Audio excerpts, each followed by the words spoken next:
Hello everyone. तो ई दृष्टि की एक बहुत अच्छी मैगजीन आई है जो एनुअली जो करंट अफेयर्स होता है उसको कवर करती है। चाहे बीपीएससी के एग्ज़ाम हो, चाहे यूपीपीसीएस के एग्ज़ाम हो, एमपीपीएससी के एग्ज़ाम हो या यूपीएससी के एग्ज़ाम हो, सभी में जो करंट अफेयर्स होते हैं इससे बहुत पूछे जाते हैं, खासतौर पे यूपी और बिहार के संबंध में। तो उसको हम यहाँ पे देखेंगे। इस मैगजीन को बनाने क्रेडिट पूरा ई दृष्टि टीम को जाता है, लेकिन इसे आसानी से समझने का प्रयास हम यहाँ पे करेंगे। तो आज ये देखते हैं, सबसे पहले हम बात करते हैं राष्ट्रीय परिदृश्य की। जो नेशनल करंट अफेयर्स जो चर्चा में रहे उनके बारे में देखेंगे। जो पहला आर्टिकल यहाँ पे बात कर रहा है मिजोरम और गोवा लद्दाख में पूर्ण कार्यात्मक साक्षरता के बारे में। तो देखिए, भारत सरकार की जो राष्ट्रीय शिक्षा नीति आई है 2020, तो इससे पहले 1986 दो शिक्षा नीति आई हुई थी और 2020 नई शिक्षा नीति आई है, जिसमें पर्पज क्या है कि 100% तक की जो वयस्क साक्षरता है उसको यहाँ पर प्राप्त करने का लक्ष्य यहाँ पे रखा गया है। अब इसको प्राप्त करने के लिए 2020 में उल्लास एक कार्यक्रम है, understanding life long learning for all in society, या अगर हम देखें न्यू इंडिया लिटरेसी प्रोग्राम, नव भारत साक्षरता कार्यक्रम शुरू किया गया था। इसका पर्पज क्या है, जो 15 वर्ष से अधिक के आयु के बालक हैं, जो 15 वर्ष से ज़्यादा के बालक हैं, है ना, उनमें अगर आप बात करें तो जो बुनियादी पढ़ना लिखना वो अंकगणित सिखाने के लिए भी समर्पित है। फिर यहाँ पे उल्लास के बारे में यहाँ पे है कि नव भारत साक्षरता कार्यक्रम के अंतर्गत मिजोरम, गोवा, त्रिपुरा, लद्दाख ऐतिहासिक उपलब्धि हासिल कर अपने अपने क्षेत्र को पूर्ण कार्यात्मक साक्षर घोषित किया गया है। इसके अलावा यहाँ पे कार्यात्मक साक्षरता के बारे में यहाँ पे बात होती है कि आखिर ये क्या है। इसमें इसका मतलब यह नहीं कि सिर्फ पढ़ना लिखना, बल्कि जीवन कौशल व संख्या ज्ञान को भी इसमें विकसित किया गया है। ठीक है, तो ये चीज़ आपको यहाँ पे थोड़ा सा याद रखनी है। अब यदि किसी राज्य में साक्षरता दर 95% से अधिक है, उसे पूर्ण कार्यात्मक साक्षर घोषित माना जाएगा। अब इसके घटक के बारे में बात की गई तो यहाँ पे 5 इसके घटक हैं। जो पहला घटक है वो बात करते हैं आधारभूत एवं संख्यात्मक ज्ञान के वाले, दूसरा मौलिक जीवन कौशल का, तीसरा बुनियादी कौशल का, चौथा व्यावसायिक कौशल का, पाँचवा निरंतर शिक्षा का। तो 5 इसके यहाँ पर क्या है, घटक भी हैं। अब उल्लास कार्यक्रम अगर आप देखो तो नव भारत जो साक्षरता कार्यक्रम, उसके आधिकारिक मानदंडों के तहत मिजोरम भारत का पहला, आधुनिक भारत का पहला राज्य है। ठीक है, तो यहाँ पे मिजोरम यहाँ पे पहला राज्य है। तो ये कि यहाँ पे एक फैक्ट यहाँ पे इंपॉर्टेंट बन जाता है। ठीक, जिसने पूर्ण कार्यात्मक साक्षरता दर्जा हासिल किया है। फिर उसके बाद अगर आप देखोगे 30 मई 2025 की बात है, तो उल्लास कार्यक्रम के अंदर गोवा दूसरा राज्य बना। तो पहला राज्य कौन सा बना, मिजोरम बना, ठीक है ना। दूसरा राज्य कौन सा बना, गोवा बना। इसके शॉर्ट नोट्स भी मैं आपको प्रोवाइड करवाऊंगा, लेकिन अभी इसे जल्दी देख लेते हैं। फिर लद्दाख जो कि यूटी है, इन दोनों से पहले भी यह मुकाम हासिल कर लिया था। 24 जून 2024 को भारत की पहली पूर्ण जो साक्षर प्रशासन इकाई यूटी बना था। तो सबसे पहले यूटी और राज्यों में पूछे तो फिर यूटी में आ जाएगा, लद्दाख आ जाएगा। राज्यों में पूछे तो मिजोरम आ जाएगा। केरल को ऐतिहासिक रूप से पहला 100% साक्षर राज्य कहा जाता है। ठीक है, लेकिन उल्लास जो नव भारत साक्षरता कार्यक्रम के आधिकारिक मानदंडों के तहत मिजोरम आधुनिक भारत का पहला राज्य है। ठीक है, तो ये चीज़ आपको यहाँ पे याद रखनी है। फिर 2025 जून में त्रिपुरा तीसरा पूर्ण कार्यात्मक राज्य बना। तो आपको पता होना चाहिए मिजोरम एक तो बन गया, फिर गोवा बना, ठीक है ना, फिर उसके बाद यहाँ पर त्रिपुरा बना। ठीक है, यूटी के संबंध में आपको पता होना चाहिए कि लद्दाख यहाँ पर है। फिर दूसरा आर्टिकल यहाँ पे बात कर रहा है संविधान की हत्या के संबंध में। देखिए, जो आपातकाल लगाया गया था 25 जून 1975 को, उसके संबंध में यहाँ पे आर्टिकल है। देखिए, आपात उपबंध के संबंध में जो संविधान का भाग 18 है उसमें प्रावधान है जो आपातकाल के संबंध में बात करता है। यह प्रावधान कहता है कि अनुच्छेद 352 है, जिसमें जो राष्ट्रीय आपातकाल 360 है, वित्तीय आपातकाल 356 राष्ट्रपति शासन है। तो 352 360 तक आपातकाल के बारे में यहाँ पे बताया गया है कि अगर देश के किसी भी हिस्से में खतरा होने की स्थिति होती है तो 352 के अंतर्गत यहाँ पे राष्ट्रीय आपातकाल लगाया जा सकता है। और जैसा कि 3 बार देश में राष्ट्रीय आपातकाल लगाया गया है। सबसे पहले बात होती थी भारत चीन युद्ध के दौरान 26 सितंबर 1962 को लगाया गया, जो 1968 तक रहा। फिर दूसरा आप देखोगे 3 दिसंबर 1971 के आसपास लगाया गया था, जो घोषणा की गई थी। उसके बाद आपातकाल की नई घोषणा 25 जून 1975 को की गई थी। ठीक है, जो आंतरिक गड़बड़ी के आधार पर थी। बाद में आप देखो जो 44th कॉन्स्टिट्यूशन अमेंडमेंट होता है, इस जो आंतरिक गड़बड़ी को हटा के यहाँ पर सशस्त्र विद्रोह यहाँ पर कर दिया जाता है। इंदिरा गांधी चुनाव हारती है, जो जनसंघ की जो पार्टी आती है वह इसको यहाँ पे अमेंड कर देती है। साथ ही यहाँ पे बात होती है कि लिखित सिफारिश के बाद ही, राष्ट्रपति की लिखित सिफारिश के बाद, मतलब मंत्रिमंडल की लिखित सिफारिश होगी, उसके बाद राष्ट्रपति इसके संबंध में क्या करेंगे, आपातकाल लगाएंगे। फिर यहाँ प्रधानमंत्री ने क्या 25 जून 2025 को संविधान हत्या दिवस के संबंध में उन्होंने श्रद्धांजलि दी। गृह मंत्रालय द्वारा 11 जुलाई 2024 को एक अधिसूचना द्वारा इस दिवस को मनाए जाने का निर्णय भी लिया गया। ठीक है, तो पॉलिटिकल स्टेप है और इसको संबंधित मुझे नहीं लगता कि यहाँ पे कोई क्वेश्चन बनेगा। अब जारी सूचना 25 जून 2075 को आपातकाल के बाद तत्कालीन केंद्र सरकार सत्ता का घोर दुरुपयोग किया गया। तो ये क्या हुआ, तो उस टाइम पे नसबंदी कार्यक्रम सारी चीज़ चलाई गई थी, वो चीज़ यहाँ पे इंपॉर्टेंट नहीं है, तो यहाँ पे इसको आप यहाँ पे स्किप कर सकते हैं। हैदराबाद मुक्ति दिवस 17 सितंबर को प्रतिवर्ष मनाया जाता है। 15 अगस्त 1947 को भारत जब स्वतंत्र हुआ तो उसके 13 महीने बाद भी हैदराबाद को आज़ादी नहीं मिली थी। हैदराबाद में जो निज़ाम का शासक था वो ऑपरेशन पोलो के बाद, ऑपरेशन पोलो चलाया गया, तो उसके बाद वो हैदराबाद को यहाँ पे मर्ज किया जाता है। ठीक, यहाँ पे ऑपरेशन पोलो के बारे में यहाँ पे बात हुई। तीसरा यहाँ पे इंपॉर्टेंट करंट अफेयर, देश का सबसे बड़ा ऑटोमोबाइल गति शक्ति मल्टी मॉडल कार्गो टर्मिनल। तो मल्टी मॉडल कार्गो टर्मिनल में बहुत सारा कार्गो यहाँ पे आ ही सकते हैं। अब लेकिन यहाँ पे जो कनेक्टिविटी होती है सड़क की भी होती है, रेल, जल मार्ग, हवाई मार्ग, उसी को मल्टी मॉडल टर्मिनल बोला जाता है। चारों चीज़ कनेक्टिविटी यहाँ पे होनी चाहिए और इसके बारे में यहाँ पे बात हो, चारों संबंधित सुविधा होनी चाहिए। तो 17 जून 2025 को जो अश्विनी वैष्णव रेल मंत्री ने हरियाणा के गुरुग्राम में Maruti Suzuki India limited Manesar संयंत्र में सबसे बड़े ऑटो मॉडल गति शक्ति मॉडल कार्गो टर्मिनल का उद्घाटन यहाँ पे किया। तो कहाँ किया, ये इंपॉर्टेंट हो जाती है, मानेसर में किया गया है। फिर पूर्ण संचालन सालाना लगभग 4.5 लाख वाहनों को सीधे, तो कितने वाहन हैं ये अब देखिए, ये नहीं पूछा जाएगा। होता क्या है, कहाँ किया गया है, ये इंपॉर्टेंट यहाँ पे दो चीज़ें। एक तो यहाँ पे इंपॉर्टेंट क्या है, कहाँ किया गया, तो मानेसर में किया गया है, और होता क्या है ये चीज़ आपको पता होना चाहिए, मल्टी मॉडल की होता क्या है। यह टर्मिनल पीएम गति शक्ति मास्टर प्लान, अब देखिए इंपॉर्टेंट थोड़ा सा है यहाँ पे कि पीएम गति शक्ति मास्टर प्लान जो शुरू किया गया था 2021 में, उसके तहत इसे बनाया गया है। अब देखिए आगे हम बात करते हैं एयर इंडिया ड्रीम लाइनर के बारे में, जो दुर्घटना अभी हाल में हुई है उसके संबंध में। तो ये कौन सा करंट अफेयर हो जाएगा, चौथा करंट अफेयर हो जाएगा।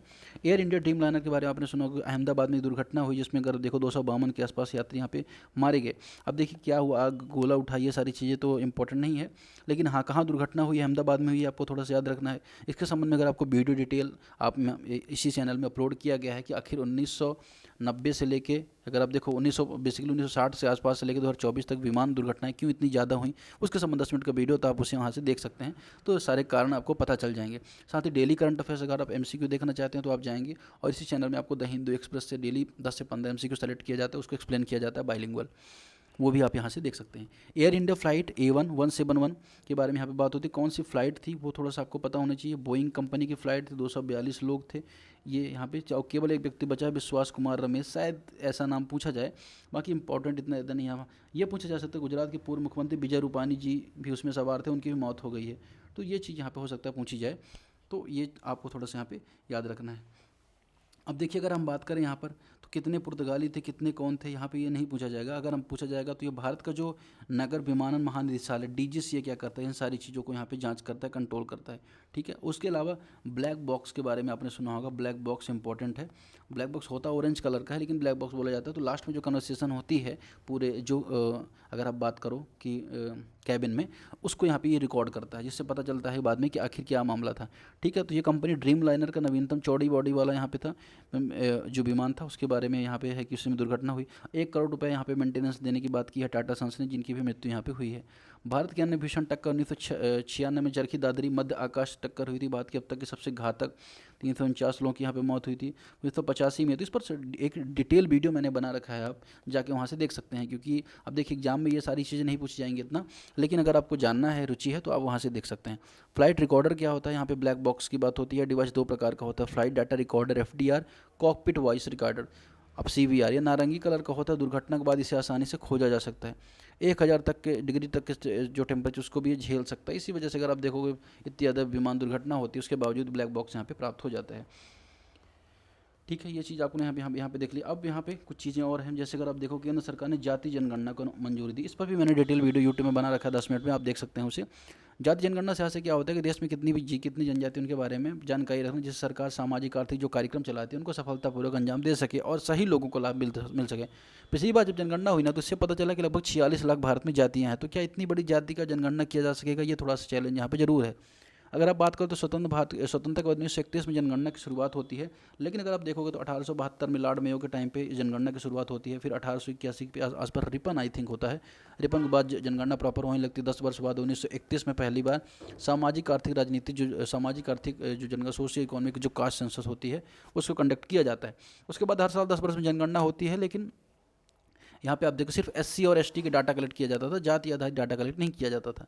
अब जनसंख्या के बारे में यहाँ पे प्रोविजन यहाँ पे दिया गया है कि जनगणना संघ सूची का विषय है। एक तो ये आपको पता होना चाहिए, संघ सूची जो 7 शेड्यूल है उसमें अगर आप देखो कि संघ सूची में कितने विषय हैं, टोटल 100 विषय हैं, ठीक है। तो उसका यहाँ पे पार्ट है। अनुच्छेद 246 समवर्ती सूची के बारे में यहाँ पे बात करता है, ठीक है। जनगणना अधिनियम कब बना था? 1948 में बना था, ये भी आपको पता होना चाहिए। नियम 1990 के तहत है, ठीक है। अब 2027 के दौरान यह अधिसूचना जारी होगी। यह जनगणना 2 चरणों में होगी, तो ये भी इंपॉर्टेंट हो सकता है, जनगणना कितने चरण में होगी। जम्मू कश्मीर, लद्दाख, हिमाचल प्रदेश, उत्तराखंड जैसे हिमालयी क्षेत्रों में 1 अक्टूबर 2026 से, बाकी पूरे देश में 1 मार्च 1927 से शुरू होगी। अगला प्रश्न यहाँ पे बात करते हैं किसके बारे में? चिनाब रेल पुल विश्व का सबसे ऊंचा रेलवे आर्च ब्रिज है। चिनाब रेल पुल भारत के केंद्र शासित प्रदेश, अगर हम देखें कहाँ है, जम्मू कश्मीर के रियासी जिले में चिनाब नदी पर है। झेलम रावी ब्यास चिनाब सतलज जो है वो किसकी सहायक नदी है? वो किसकी? सिंधु नदी की सहायक नदी। अगर आप बात कर दी है, भारत का मैप है अगर आप देखे होगे तो यहाँ पे आप देखो जो सिंधु नदी यहाँ से निकलती है, तो चिनाब है, झेलम यहाँ पे मिलती है, झेलम, रावी ब्यास, सतलज, चिनाब, ये सारी नदी इसमें जाके मिल जाती हैं। अब इसके बारे में अगर आप देखो तो यहाँ पे क्या हो रहा है? चिनाब रेल पुल विश्व का सबसे ऊंचा रेलवे आर्च यहाँ पे बना है, ठीक है। ये चीज़ यहाँ पे बात, कितनी ऊंचाई? 359 मीटर इसकी ऊंचाई, और लंबाई 1365 किलोमीटर, 1315 है। और उधमपुर, श्रीनगर, बारामूला को जोड़ेगा। तो सबसे इंपॉर्टेंट फैक्ट यहाँ पे ये है कि किसको जोड़ेगा, कहाँ लिंक है, किस नदी पर बना है। 3 चीज़ें इंपॉर्टेंट है। सबसे बड़ा चिनाब नदी पर, लंबाई 359 मीटर, चौड़ा लेंथ उसकी ऊंचाई 359 और जो लेंथ है 1315, और उधमपुर, श्रीनगर, बारामूला को यहाँ पे जोड़ेगा। और लगभग 260 किलोमीटर प्रति घंटा की रफ्तार वाली तेज हवाओं का सामना करने में भी सक्षम है, इतनी आसानी से नहीं टूटेगा, ठीक है। ये चीज़ यहाँ पे बात हुआ। भारत के प्रधानमंत्री ने इस रेलवे पुल का उद्घाटन किया। इस पुल को कोंकण रेलवे कॉरपोरेशन द्वारा बनाया गया है, जैसे IIT तथा भारतीय DRDO के सहयोग से निर्मित विकसित किया गया है। ये चीज़ थोड़ा सा आपको यहाँ पे याद रखनी है। इसके अलावा अगर हम बात करें टेम्परेचर सह सकते हैं 10 से 40 डिग्री तक, तो जो इसमें जो लगा हुआ है, इस स्ट्रक्चरल डिटेलिंग के सबसे अत्याधिक टेक्ला सॉफ्टवेयर का इस्तेमाल किया गया है। अब इतना डिटेल में नहीं जाएगा, कोई भी एग्जाम पूछे तो हाँ ये सारी चीज़ें आपको थोड़ा सा पता होनी चाहिए, किस राज्य में है, कहाँ है, किस नदी में है, ये सारी बातें आपको थोड़ा सा पता होना चाहिए। चिनाब किसकी सहायक नदी, ये भी आपको पता होना चाहिए, ठीक है। अगर हम बात करें विश्व के जो अन्य सबसे बड़े पुल हैं, दादूहे रेलवे ब्रिज चुवांगनांग कहाँ है? चाइना में है। इसके अलावा अगर नाजीहे रेलवे ब्रिज के बारे में है, वो कहाँ है? तो वो यहाँ पे है, कहाँ पे है? गुइझोंग चाइना में है। जियांगुंग ये भी 298 मीटर ऊंचा है। तो अलग अलग देशों में अलग अलग जो पुल हैं यहाँ पे बहुत ऊंचे हैं, हमें क्या लेना देना, इतना ज़्यादा हमें जानकारी यहाँ पे नहीं रखनी है। भारत में जो भी चीज़ है वो उसको थोड़ा सा हमने यहाँ पर देख लिया है, ठीक है। अगला जो आर्टिकल यहाँ पे बात करते हैं किसके बारे में? घाटमपुर ताप विद्युत परियोजना के बारे में यहाँ पे बात करते हैं, परियोजना इकाई 1 के बारे में, ठीक है। अब देखो घाटमपुर ताप विद्युत परियोजना कहाँ? उत्तर प्रदेश के कानपुर नगर जिले में स्थापित की है। तो सबसे पहला क्वेश्चन यही बन जाता है कहाँ पे की गई है, ठीक है। तो कानपुर में की गई है। अब ये प्रमुख कोयला आधारित सुपर क्रिटिकल बिजली संयंत्र है, तो कोयला आधारित है, ठीक है। दूसरा, यह 1980 मेगावाट क्षमता वाली परियोजना केंद्र सरकार के उद्यम NLC इंडिया लिमिटेड व उत्तर प्रदेश राज्य सरकार की UPRVUNL के संयुक्त उपक्रम पर विकसित की गई है। अब देखिए उपक्रम भी यहाँ पे नहीं पूछा जाएगा, एक तो यही पूछा जाएगा है कहाँ पे, कितनी क्षमता का है, ये 2 फैक्ट यहाँ पे आपको इंपॉर्टेंट यहाँ पे हो जाता है, ठीक है। तो इतना अगर आप याद रखते हो तो आपका काम हो जाएगा।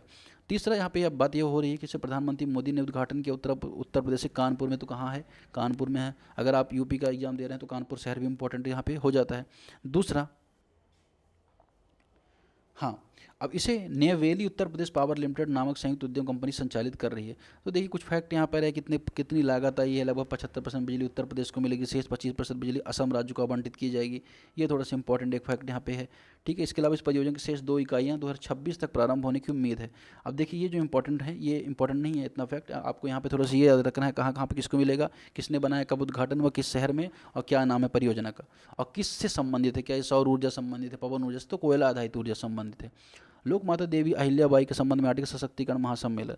अब 31 मई 2025 को प्रधानमंत्री नरेंद्र मोदी ने मध्य प्रदेश की राजधानी भोपाल में लोक माता देवी अहिल्याबाई सशक्तिकरण महासम्मेलन में भाग लिया। अब देखिए अगर पूछा जाता कि इसे इंदौर में आयोजित किया गया था यह सम्मेलन, क्या, तो ये गलत हो जाता है यहाँ पर। भले ही इंदौर से संबंधित है उनका देवी अहिल्याबाई का जो जीवन है, लेकिन यहाँ पर ये जो आर्टिकल है वो इसके बारे में यहाँ पर बात नहीं करती है, बात करता है किसके बारे में कि भोपाल में से आयोजित किया गया था। या मालवा की जो प्रसिद्ध महारानी अहिल्याबाई, उनके 300वीं जयंती पर यहाँ पर मनाया गया था, ठीक है। अगर हम बात करें प्रधानमंत्री मोदी ने यहाँ पे डाक टिकट भी जारी किया, 300 रुपये का स्मारक सिक्का भी जारी किया यहाँ के अहिल्याबाई जी के, जिसमें चित्र का उल्लेख है। तो भारत का सिक्का इतिहास में पहली बार यहाँ पे जारी हुआ है, कोलकाता टकसाल ने ढाला है। प्रधानमंत्री राष्ट्रीय देवी अहिल्याबाई पुरस्कार भी यहाँ पे प्रदान किया गया है। यह राष्ट्रीय पुरस्कार एक महिला कलाकार की जनजाति लोक पारंपरिक कला उत्कृष्ट योगदान के लिए भी दिया गया है, ठीक है। अब देखिए यह पुरस्कार बस्तर की जो जनजातीय महिला कलाकार जयमती कश्यप को यहाँ पे प्रदान किया गया है। अब अगर हम बात करें देवी अहिल्याबाई के बारे में, तो इनका जन्म 31 मई 1725 को महाराष्ट्र के अहमदनगर जिले में हुआ था। ठीक है, शासनकाल इनका 1765-1795 के आसपास रहा है और लगभग 3 दशकों तक मालवा पर न्यायपूर्ण उन्होंने शासन किया है। ठीक है, इसके अलावा अपनी राजधानी महेश्वर, नर्मदा तट पर साहित्य संगीत सबका इन्होंने वो किया। बनारस में मंदिर का इन्होंने क्या किया था, उसको पुनर्निर्मित करवाया था, बनारस का जो शिव जी का मंदिर है। ठीक है, काशी विश्वनाथ का। अहिल्याबाई 18वीं शताब्दी में स्त्री शिक्षा, विधवा पुनर्विवाह, बाल विवाह निषेध जैसे विचारों की अग्रदूत मानी जाती हैं। उन्होंने अपने राज्य में महिला सेना इकाई बनाकर महिलाओं को शस्त्र व प्रशासन का प्रशिक्षण दिलवाया था। इतिहास में उसे शासिका के रूप में याद किया जाता है, जिससे लड़कियों की शादी की न्यूनतम आयु बढ़ाने, महिलाओं को पैतृक संपत्ति अधिकार दिलाने और विधवा विवाह का समर्थन करने जैसे कदम उठाए हैं। प्रधानमंत्री ने अहिल्याबाई होलकर के सम्मान में पुण्यलोक अहिल्याबाई होलकर महिला स्टार्टअप योजना 2024 भी शुरू की है और इंदौर में जो अंतर्राष्ट्रीय हवाई अड्डा है उसका भी नाम उनके नाम पर रखा गया है। ये सारी बातें हमने यहाँ पे देख ली। अगला प्रश्न यहाँ पे, अगला टॉपिक किसके बारे में बात करता है, ताप्ती बेसिन मेगा रिचार्ज परियोजना के बारे में। अब देखिए ताप्ती नदी कहाँ पे, ताप्ती मुल्ताई पर्वत से निकलती है। मुल्ताई कहाँ, बैतूल है। बैतूल कहाँ, मध्य प्रदेश में। उसकी लंबाई कितनी है, 724 किलोमीटर है। ठीक है, ताप्ती और नर्मदा नदी दो हैं जो एस्चुरी बनाती हैं और पश्चिम की तरफ बहती हैं, और ये सतपुड़ा और जो विंध्याचल उसके बीच में बहती हैं, पश्चिम की तरफ अरब सागर में जाके गिर जाती हैं। तो ताप्ती बेसिन मेगा रिचार्ज परियोजना यहाँ पे मध्य प्रदेश महाराष्ट्र सरकार के संयुक्त पहल यहाँ पे है। जल संकट से जूझ रहे क्षेत्र में भूजल स्तर को बढ़ाने के लिए इसको यहाँ पे शुरू किया गया है। अब अगर हम बात करें संयुक्त क्रियान्वयन के लिए एक समझौता ज्ञापन हस्ताक्षर हुआ है जो मुख्यमंत्री हैं मध्य प्रदेश के मोहन यादव, महाराष्ट्र मुख्यमंत्री देवेंद्र फडणवीस के बीच। अब यहाँ पे बात होगी कि ताप्ती बेसिन मेगा रिचार्ज परियोजना में परंपरागत बांध निर्माण से हटकर भूजल पुनर्भरण द्वारा जल संरक्षण को प्रोत्साहित किया जाएगा। परियोजना के तहत ताप्ती नदी को 3 धाराओं का विकास कर अतिरिक्त वर्षा जल को भूजल पुनर्भरण किया जाएगा। ये चीज़ यहाँ पर की जाएगी। ठीक है, आगे हम बात करें, इसीलिए ताप्ती बेसिन मेगा रिचार्ज परियोजना को अधिकारियों द्वारा विश्व की सबसे बड़ी भूजल पुनर्भरण योजना भी कहा जाता है। तो ये भी थोड़ा सा इंपॉर्टेंट इसलिए हो जाता है। इस परियोजना में मध्य प्रदेश के बुरहानपुर, खंडवा जिले के बुरहान, नेपानगर, खकनार, खालवा जैसी तहसीलें यहाँ पे लाभान्वित होंगी। अगर हम बात करें Tapti basin mega recharge plan, कुल 31.13 TMC जल का उपयोग होगा, जिसमें मध्य प्रदेश का 11.76 TMC जल मिलेगा, वहीं महाराष्ट्र को 19.36 TMC जल मिलेगा। इस परियोजना में अगर आप देखो तो लो डाइवर्जन वियर बनाया जाएगा खरिया, गुटी घाटा जो जिला खंडवा है वहाँ पे, अमरावती महाराष्ट्र में। ये सारी चीज़ें क्या है ये थोड़ा सा देखना पड़ेगा। भारत सरकार इसकी लागत 90% वहन करे। देखिए इतना फैक्ट इंपॉर्टेंट नहीं है, किससे संबंधित है, कहाँ बहती है नदी, अगर आपने इतना ही याद कर लिया कौन कौन से राज्य की संयुक्त परियोजना, उतना ही पूछा जाना है। अब ये आपकी संतुष्टि के लिए भले हम सारी चीज़ें पढ़ दें, लेकिन इतना पूछा नहीं जाता। भारत सरकार इसकी लागत का 90% क्या करेगी, वहन करेगी, जबकि 10% मध्य प्रदेश सरकार और महाराष्ट्र सरकार मिलकर उठाएगी। ताप्ती बेसिन मेगा रिचार्ज परियोजना मध्य प्रदेश के हालिया वर्षों में तीसरी प्रमुख अंतर्राज्यीय नदी जल परियोजना है। अब देखिए 2 और प्रमुख जो नदी जल परियोजनाएं हैं जो बहुत इंपॉर्टेंट, जैसे केन बेतवा लिंक के बारे में आपने सुना होगा। बुंदेलखंड में जो पानी की समस्या है उसको पूरा करने के लिए जो बेतवा नदी है ना, तो उसमें पानी पहुंचाने के लिए केन नदी से लिंक परियोजना किया जाएगा, जिसमें मध्य प्रदेश, उत्तर प्रदेश के बहुत सारे रीजन को पानी मिल पाएगा। फिर दूसरा पार्वती काली सिंध चंबल लिंक परियोजना, ये भी मध्य प्रदेश राजस्थान के बीच में है। ठीक है, आपको पता है कि मध्य प्रदेश 5 राज्यों से घिरा हुआ है। अगर उत्तर में देखो तो उत्तर प्रदेश है, पश्चिम में राजस्थान है, गुजरात है, दक्षिण में महाराष्ट्र है, पूर्व में छत्तीसगढ़ है। तो जो नदी जिस दिशा में बहती है वहाँ से उनका परियोजना यहाँ पे चलती है। अगर आप मध्य प्रदेश का नक्शा देखें तो आप इस तरह से देख पाओगे। तो यहाँ पे जो नदियाँ बहती हैं काली सिंध, पार्वती, चंबल, इधर का जो प्रोजेक्ट राजस्थान के साथ चलते हैं और इधर वाले प्रोजेक्ट यूपी के साथ चलते हैं, और ये नीचे वाला तापी प्रोजेक्ट महाराष्ट्र के साथ चल रहा है। ठीक है, यह मध्य प्रदेश के बैतूल जिले में है, तो मैंने आपको बता ही दिया है ना। इसकी प्रमुख सहायक नदी कौन कौन सी है, गुजरात खंभात खाड़ी में गिरती है, पूर्णा है, गिरना है, पंजरा है, अनेर है।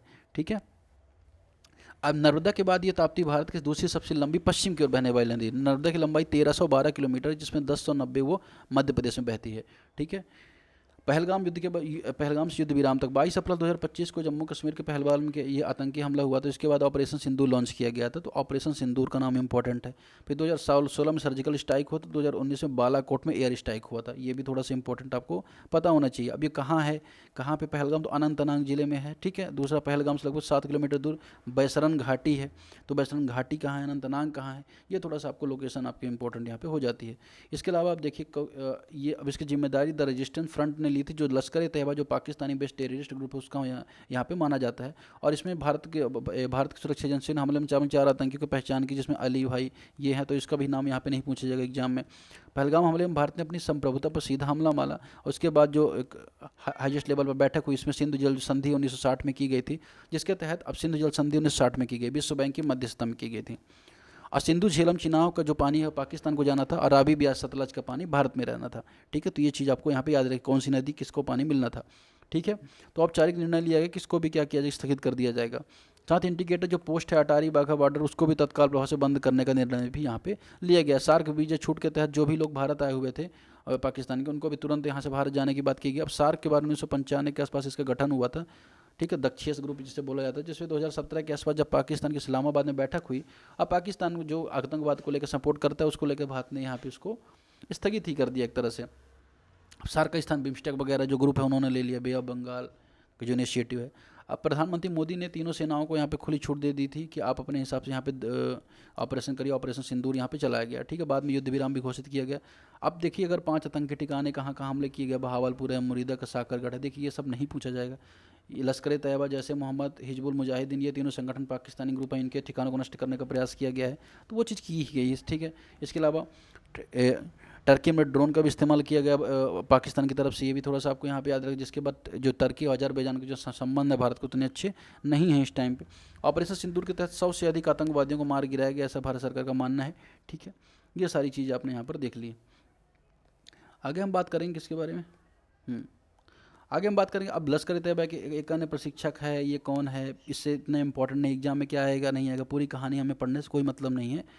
ये आप यहाँ पे स्किप इसको कर सकते हैं, जैसे कि कम से कम पढ़िए, जो सही चीज़ें उनको पढ़ने पर अपना टाइम लगाएं। अब यहाँ पे भी अगर आप देखोगे 10 मई 2025 को पाकिस्तानी सेना के जो डायरेक्टर जनरल हैं काशिफ अब्दुल्ला ने भारतीय डीजीएम और लेफ्ट जनरल राजीव घई से आपातकालीन हॉटलाइन कॉल करके युद्ध विराम का प्रस्ताव यहाँ पे रखा है। तो युद्ध विराम का यहाँ पे प्रस्ताव रखा गया है, ठीक है। अब जेनेवा कन्वेंशन युद्ध विराम से, युद्ध से संबंधित है, ये थोड़ा सा आपको यहाँ पे याद रखना है। मान लीजिए कोई युद्ध में किसी को बंदी बनाया जाता है तो उसको यहाँ पे राहत दी जाएगी, तो जेनेवा कन्वेंशन में इसके बारे में यहाँ पे बात की गई थी, ठीक है। युद्ध विराम की घोषणा में स्थिति यहाँ पे बात होती है, कब कितने बजे किया नहीं पूछा जाना है, तो हम लोग पढ़ भी लें तो कोई मतलब नहीं है, ठीक है।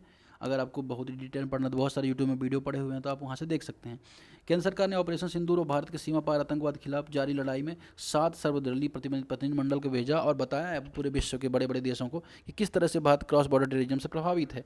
अब इसके अलावा जो भी ब्रिक्स का समिट हुआ जिसमें भारत ने यहाँ पर बात की है कि जो ऑपरेशन सिंदूर और टेररिस्ट को लेकर, जो पहलगाम हमले को लेकर डिक्लेरेशन यहाँ पे कुछ ना कुछ यहाँ पे सामने आनी है। अब प्रतिनिधिमंडल में किसको कहाँ भेजा, शशि थरूर हैं, कांग्रेस के हैं। यहाँ पे अच्छी बात हुई कि सभी पार्टी के जो सदस्य उनको कहीं ना कहीं भेजा गया है।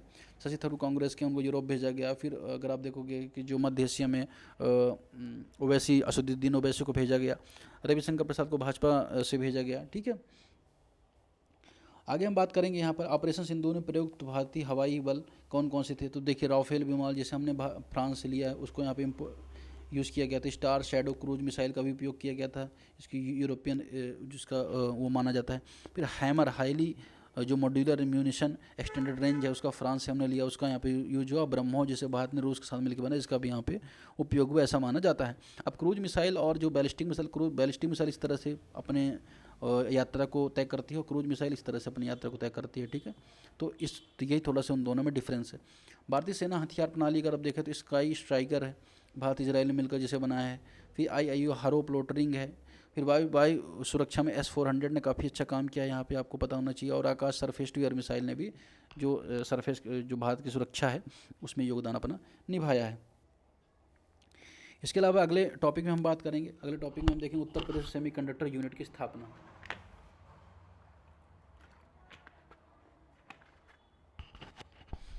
उत्तर प्रदेश में सेमीकंडक्टर यूनिट की स्थापना। भारत सरकार ने सेमीकंडक्टर उत्पादन में आत्मनिर्भरता के बढ़ाने के लिए मिशन मोड में काम कर रही सेमीकॉन इंडिया कार्यक्रम के तहत चिप निर्माण संयंत्रों, असेंबली टेस्ट यूनिट वित्तीय प्रोत्साहन दिया जा रहा है।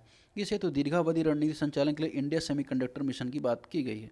अब आपको बात होनी चाहिए कि सेमीकंडक्टर बेसिकली आपको पता है कि जितने भी इक्विपमेंट आज की डेट में बनाए जा रहे हैं डिजिटल संबंधित है ना, उसमें सेमीकंडक्टर का यूज यहाँ पे बहुत हो जाता है। अब भारत कहीं ना कहीं सेमीकंडक्टर का जो इम्पोर्ट है उसको लेकर डिपेंडेंसी है वो कम करना चाहते हैं, वो समाप्त करना चाहते हैं। इस वजह से भारत बहुत सारे प्रोजेक्ट भी यहाँ पे चला रहा है।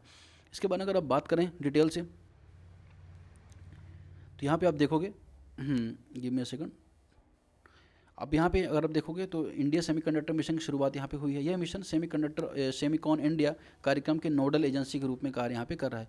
14 मई 2025 को प्रधानमंत्री नरेंद्र मोदी की अध्यक्षता वाली केंद्रीय मंत्रिमंडल ने भारत सेमीकंडक्टर मिशन के तहत देश की 6ठी सेमीकंडक्टर यूनिट उत्तर प्रदेश में स्थापित करने की यहाँ पर मंजूरी दी है। इस यूनिट की स्थापना SCL, फॉक्सकॉन कंपनी मिलकर यमुना एक्सप्रेस औद्योगिक विकास लिमिटेड, येल्डा, जेवर एयरपोर्ट नोएडा के नज़दीक करेगी।